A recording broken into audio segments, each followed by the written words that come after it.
Imagine paying, I don't know, hundreds of dollars for this meticulously crafted, just elite piece of hardware. I mean, it is physically flawless, practically invisible on your wrist, and just engineered to total perfection. Yeah, but then you actually try to use it. Exactly. Yeah. The minute you pull out your phone to actually use the software that's running this masterpiece, it feels like, well, like the interface was coded over a long weekend by an AI prompt. Right. It's completely jarring. It really is. It's like you have this beautifully tailored high-end Italian suit, but the inner lining is made of sandpaper.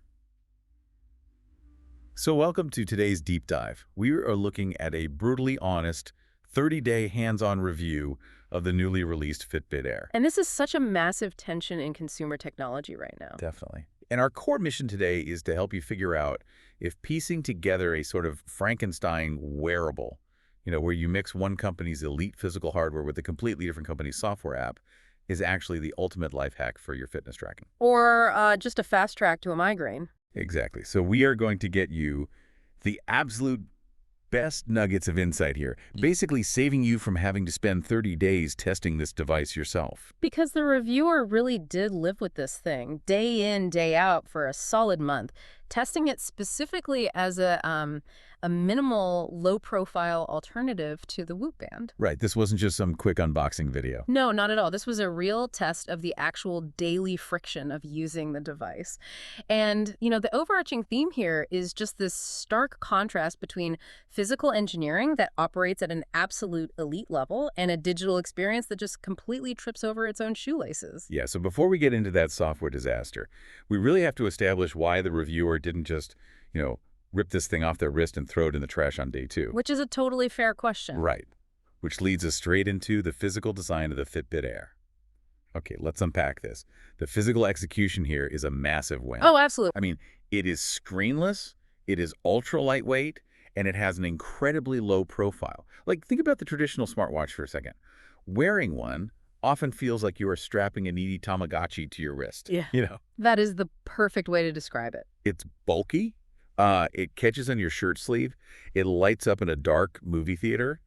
And it's just constantly vibrating with notifications from like 3 different group chats. Yeah. It totally demands your attention. Yeah, the cognitive load of a screen on your wrist is huge. Exactly.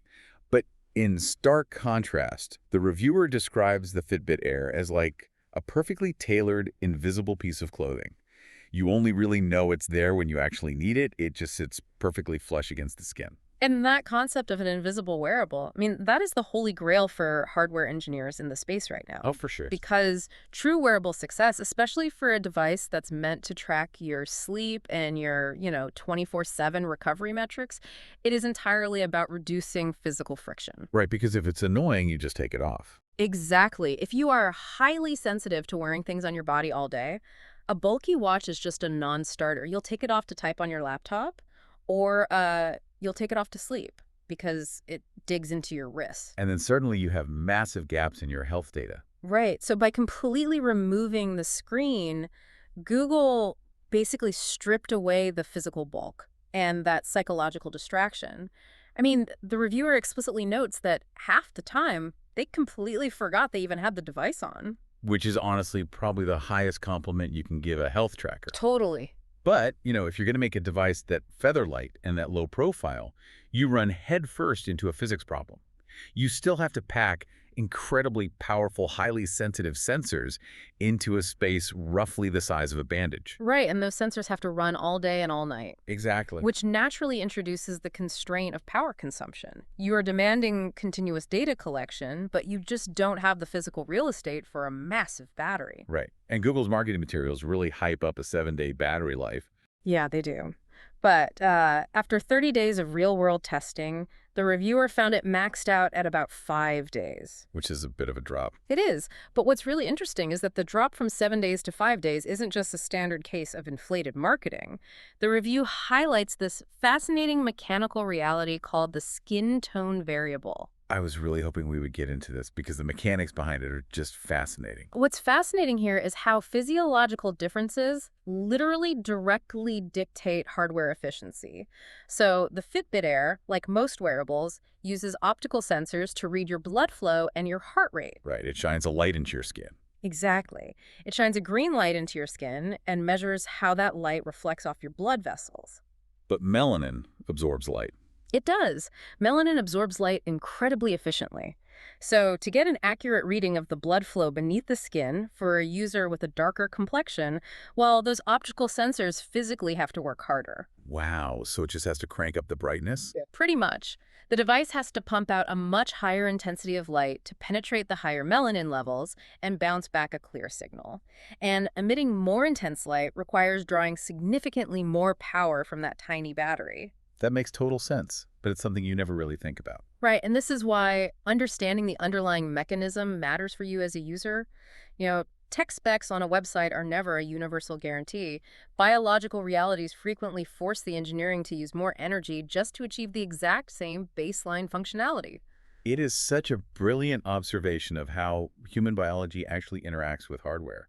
But I am going to push back a little on the reviewer's disappointment with that 5-day battery life. Oh, really? How so? Well, the review mentions it falls way short of Whoop's massive, like 12 to 15-day standard. But wait a second, are we just letting the Whoop band completely skew our baseline expectations here? In what sense, though? Just think about the broader market reality for most people. Getting 5 whole days, an entire Monday through Friday work week out of a single charge on a device this small is a massive feat of engineering. That's a fair point. I mean, compare that to the Apple Watch, which barely gives you 18 hours before it dies on your wrist. Escaping that daily charging grind is a huge victory. The reviewer even admits you can easily go on a weekend trip or, a Friday night dinner date without having to panic pack a proprietary charging cable. Yeah, no, I get that. So even if it's not the 2-week battery life of a Whoop, I think 5 days is incredibly liberating. Your point about escaping the daily charging anxiety is totally valid. 5 days offers a lot of freedom, and objectively, the hardware is holding up its end of the bargain. Right. But the frustration in the review isn't just about the battery dying, it's about what happens during those 5 days when you actually try to interface with the device. I mean, surviving on the wrist is only step one. Yeah, that's where things fall apart. The moment you pull out your phone to look at all that rich, hard-earned health data, the premium illusion just shatters. Which brings us perfectly to the software stumble. So Google recently transitioned their whole ecosystem into this rebranded Google Health app. And despite all their promises to clean up the bugs, the review paints a pretty grim picture. It's really rough. The transition is totally disorganized. The reviewer states it feels like an application built entirely by back-end database engineers, just completely lacking the touch of a human UI designer. Which really points to a fundamental mismatch in product development. Backend engineers are brilliant at structuring data pipelines and ensuring those optical sensors are recording your heart rate variability with millisecond accuracy. No, they're great at the math. Right. But presenting that massive dump of data in a way that is intuitive, actionable, and visually calming for a user, that requires an entirely different discipline. And because the Fitbit Air is screenless, you are entirely dependent on your phone to see your body's data. Like, there is no watch face to glance at while you're running or when you're first waking up. Your phone is the only way in. Exactly. The app is your only window into your health. But the most glaring omission, the thing that drove the reviewer absolutely crazy over the 30 days, is that Google chose not to build any phone widgets for the app. Yeah, in the current landscape of mobile software, omitting widgets for a screenless wearable is just a baffling design choice. I mean, let's look at the mechanism of a widget for a second. Okay. A widget provides ambient passive data. It sits on your phone's home screen or lock screen and pushes information to you without requiring you to do anything. Here's where it gets really interesting. With competitors like Whoop or premium apps like Bevel, Yeah. you just tap your phone screen to wake it up, and your sleep score and recovery metrics are just sitting right there on the lock screen. It takes half a second. Right, it's instant. But without a widget on this Google app, you are forced into this active, high-friction workflow. You have to unlock the phone, find the Google Health app, wait for it to load, and then dig through these disorganized menus just to find out if you slept well. And let's analyze the cognitive load that places on the user. I mean, the core value proposition of a passive, screenless wearable is distraction-free tracking. It's supposed to be invisible. Exactly. Yeah. It is supposed to quietly monitor you in the background. So, by forcing you into an exhausting multi-step user flow just to check your basic daily readiness, the software fundamentally undermines the physical hardware. That's such a good point. You are basically replacing the physical annoyance of a bulky watch with the digital exhaustion of a clunky app. Let me play devil's advocate for a second, though. Okay, go for it. If the entire goal of this specific hardware is to be an invisible wearable that you literally forget you have on, isn't omitting widgets maybe a deliberate way to keep you from constantly obsessing over your stats? Like maybe forcing you to intentionally open an app stops you from checking your heart rate 50 times a day every single time you look at your phone. I mean, that would be a really compelling argument if the app itself offered a calming, intentional experience once you finally opened it. Oh, right, which it doesn't. Exactly. The reviewer explicitly notes that half the time you open the Google Health app, the UI is so cluttered, you have zero idea what you're actually looking at. Friction as a mindful design choice only works if the destination is worth the journey. Yeah, that makes sense. In this case, you navigate the friction only to be greeted by a confusing spreadsheet of raw data. It doesn't prevent obsession, it just creates daily annoyance.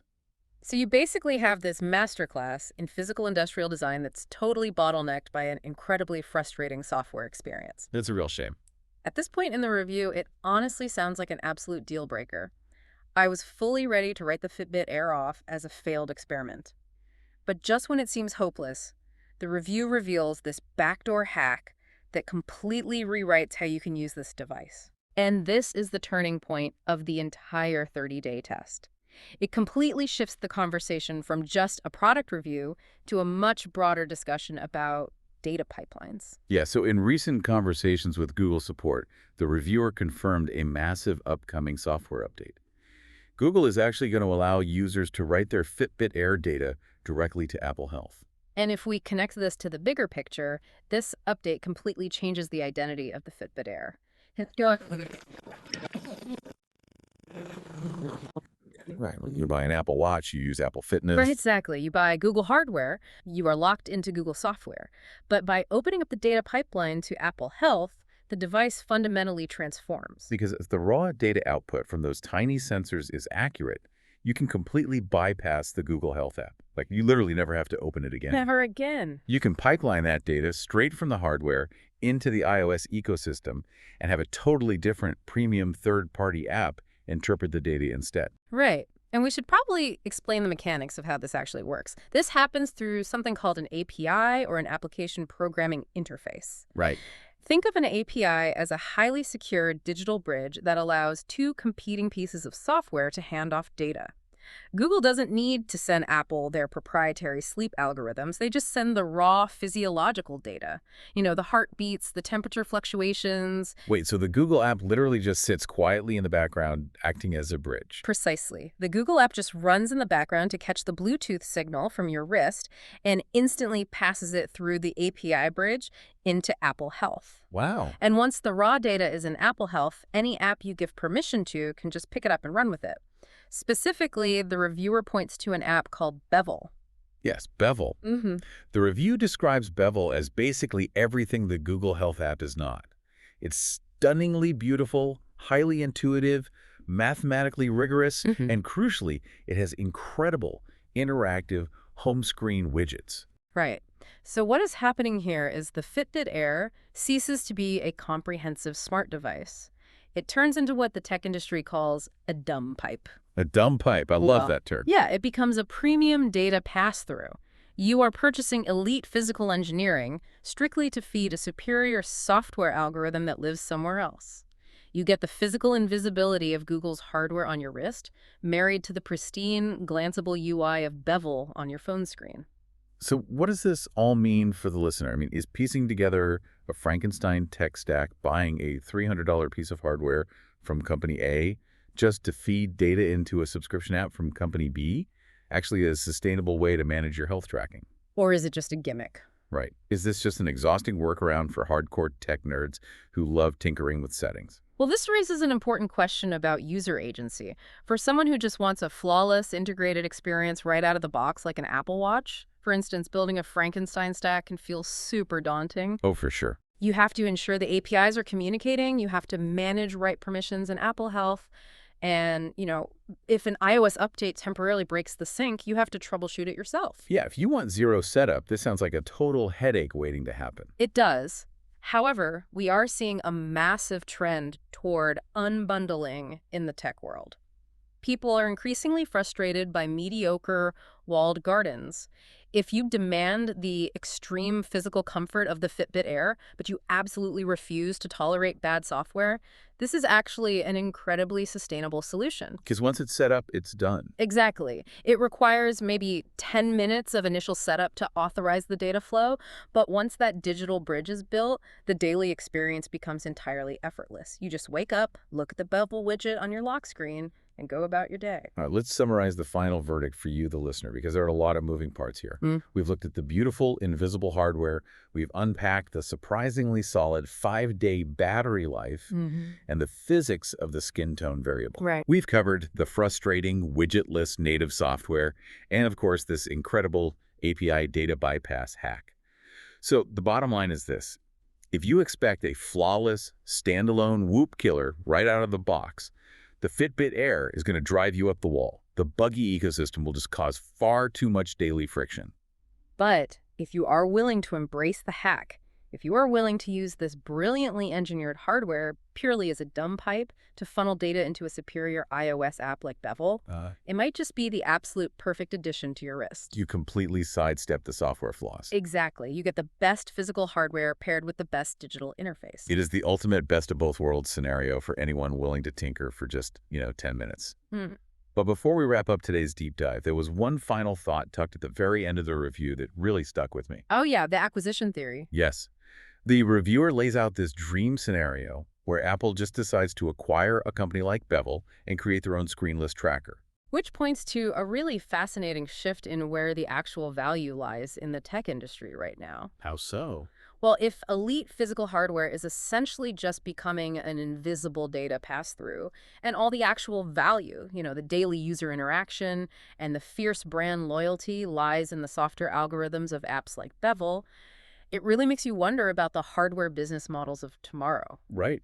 If the hardware is just a conduit, a dumb pipe, will the future of wearables even be about buying physical devices? It's a crazy thought.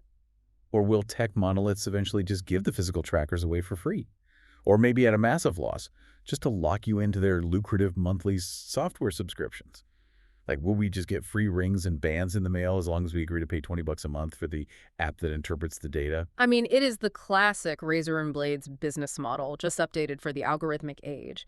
When the value shifts entirely to the software interpretation, the physical device merely becomes the price of admission for the tech companies to harvest your data. It really makes you rethink what you're actually paying for when you hand over your credit card for a new piece of tech. I mean, are you buying the suit or are you just paying a monthly fee to access the lining? That's a great way to put it. It is definitely something to mull over.